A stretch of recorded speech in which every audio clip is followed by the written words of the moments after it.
ये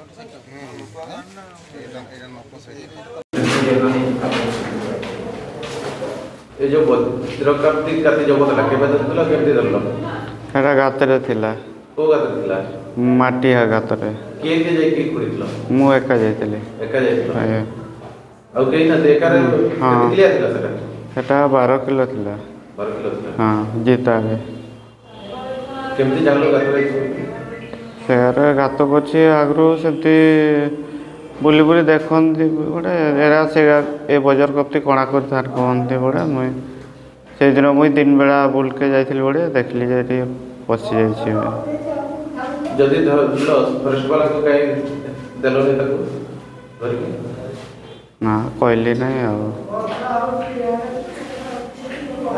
केते टंका रे डील हेतिला बिक्री पे मते कहले किलोटा 10,000 कहले केते किलो थिला सेरा चिंता रे 12 किलो।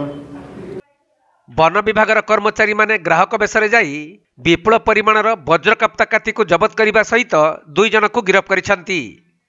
मिलिथिबा सूचना अनुसार मयूरभंज जिला करंजिया बनखंड ठाकुरमुंडा रेंज अंचलर खपरखाई ग्राम रे विपुल परिमाण में वज्रकाप्ता काती रही वन विभाग खबर पाइथिले। परे वन विभाग कर्मचारी माने अभिनव उपाय रे जो व्यक्ति वज्रकाप्ता काती रखिथिले तांको घर उपरे अचानक चढ़ाऊ करथिले।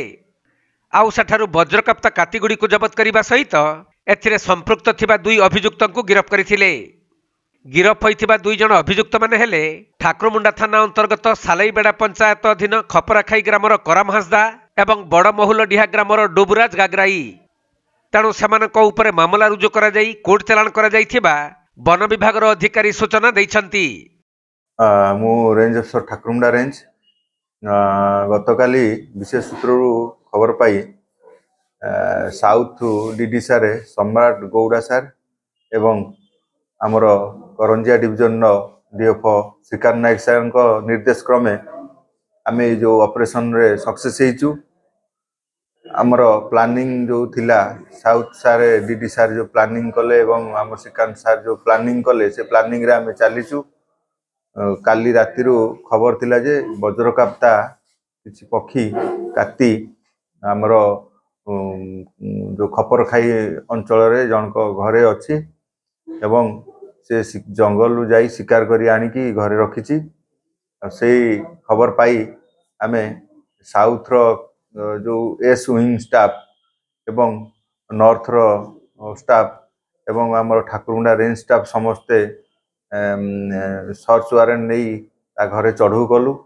चढ़ऊ करिया समय रे आमर जो 4.5 केजी वज्रकाप्ता काती जनक घर बाहरला आउ ता सहित आउ जन को आमे वर्तमान सुधा एबे इंटरोगेशन रे रखिचु माने अरेस्ट करिकी आम अधीन रखिचु। आउ नेक्स्ट इंटरोगेशन परे आमे आपन को जणैबु। वर्तमान सुधा 2 जन आसामी धरा पड़चंती आउ 4.5 केजी वज्रकाप्ता काती धरा पड़छि। हाँ आउरी अधिक संपृक्ति अछंती आ इंटरोगेशन चलीची। इंटरोगेशन परे आमे तांको धरिया पई उद्यम चलैछु।